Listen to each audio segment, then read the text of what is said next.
Welcome Mohuddin Travel and Tourism with Review. আসসালামু আলাইকুম রহমতুল্লাহ বারাকাতু। আশা করি সবাই ভালো আছেন। আজকে আমরা চলে আসছি কুয়ালালামপুরের হাংতুয়া স্টেশনের পাশেই মসজিদ আল বুখারি। আমি একটু বর্ণনা করি। মসজিদ আল বুখারিটা আপনারা হাংতুয়া স্টেশনে নামবেন, এলআরটি হাংতুয়া। আমি আবার বলছি, এলআরটি হাংতুয়া স্টেশন থেকে নেমে মসজিদ আল বুখারি, জালান হাংতুয়া, কুয়ালালামপুর। এটার অবস্থান হচ্ছে গিয়ে আপনার সবচেয়ে পরিচিত হচ্ছে গিয়ে ভিক্টোরিয়া ইনস্টিটিউটের পাশে এবং জালান হাংতুয়া ফায়ার স্টেশন বা আপনার এলআরটি স্টেশনের বিপরীতেই এই মসজিদ আল বুখারি। তা আসলে আশা করি আপনারা সহজে আসতে পারবেন। এছাড়া আরেকটা অপশন হচ্ছে আপনি গ্র্যাব অথবা ইনড্রাইভ অথবা ম্যাক্সিমাস এগুলো দিয়ে আসতে পারবেন। এই শর্টকাটে এটা হচ্ছে আসার নিয়ম। আর মসজিদ আল বুখারি হচ্ছে গিয়ে আল বুখারি ফাউন্ডেশন দ্বারা এটা হচ্ছে প্রতিষ্ঠিত, যা বিভিন্ন শিক্ষা, ধর্ম এবং সামাজিক কল্যাণমূলক কার্যক্রমের জন্য সক্রিয় একটি প্রতিষ্ঠান। আর মসজিদটি স্থাপত্যশৈলী সম্পর্কে আপনাদের কাছে বিস্তারিত জানাবো। তো আর কথা নয়, চলুন মসজিদ আল বুখারি সম্পর্কে আপনাদেরকে জানাচ্ছি। মসজিদ আল বুখারি কুয়ালালামপুর শহরের একটা অন্যতম একটা গুরুত্বপূর্ণ মসজিদ, যা জালান হাংতুয়া এলাকায় অবস্থিত। এবং এই মসজিদটি একটি ধর্মীয় স্থান শুধুই নয়, এটি একটি সাংস্কৃতিক এবং ঐতিহাসিক প্রতীক হিসাবেও খ্যাতি অর্জন করেছে।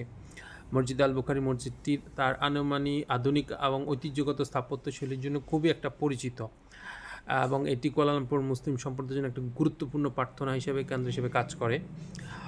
আর এর কারুকার্য শিলাগুলো এত সুন্দর, চারিদিকটা বৈশিষ্ট্যগুলো এত সুন্দর বলার বাইরে। এক গম্বুজ মসজিদ এবং দুইটা মিনার আছে, খুবই সুন্দর।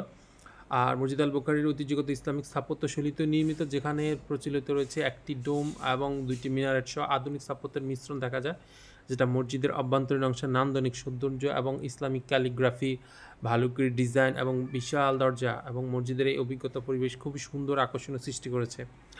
আর এখানে প্রতিদিনের নামাজ এবং জুমার নামাজ ও ইসলামিক অনুষ্ঠানটি অনুষ্ঠিত হয়ে থাকে। এছাড়াও এখানে তারাবির নামাজ, রমজান মাসের ইফতারির ব্যবস্থা এবং বিভিন্ন ধর্মীয় অনুষ্ঠানের আয়োজন করা হয়। মুসলিম সম্প্রদায় আমাদের একটি গুরুত্বপূর্ণ স্থান, যেখানে তার ধর্মীয় আনুষ্ঠানিকতা পালনের পাশাপাশি শান্তি ও প্রশিক্ষের জন্য এখানে আসলে একটা মানসিক শান্তি একটা লাভ করা যায়। আর এই মসজিদটা শুধু যে ইসলামিক দৃষ্টিকোণ থেকে এটা এতভাবেই আপনার প্রসিদ্ধ শুধু তাই না, আর আধুনিক কাজগুলো যারা ডিজাইন করছে, স্থাপত্যশিল্পী কাজ করছে, আর্কিটেকচার হতে শুরু করে সবাই এত সুন্দর করে প্রেজেন্টেশন করছে, যেটা আসলে বলার বাইরে।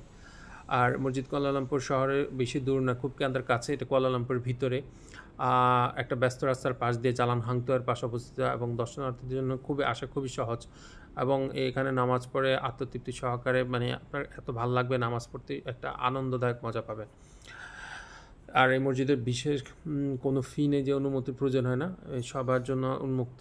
আর নামাজের টাইমগুলো তো অবশ্যই, এবং মহিলাদের জন্য আলাদা নামাজের ব্যবস্থা এবং পুরুষদের জন্য আলাদা নামাজের ব্যবস্থা। আর মসজিদ আল বুখারির উন্নয়ন ও ধর্মীয় শিক্ষা সাম্প্রতিক উন্নয়নের ক্ষেত্রে সবসময় সক্রিয় থাকা, এবং এখানে আল বুখারি ফাউন্ডেশন দ্বারা আসলে এটা পরিচালিত হয়ে থাকে। এবং এর অবকাঠামোগুলো এত সুন্দর এবং যা সুস্থ এবং মানে সুন্দর আধুনিক স্মার্ট ভাবে এটাকে প্রেজেন্টেশন করা হয়েছে। এর ভিতরে কাজ হতে শুরু করে, অজুখানা হতে শুরু করে, সবগুলো এত সুন্দর পরিপাটি করে প্রেজেন্টেশন করা হয়েছে, যা বলার বাইরে।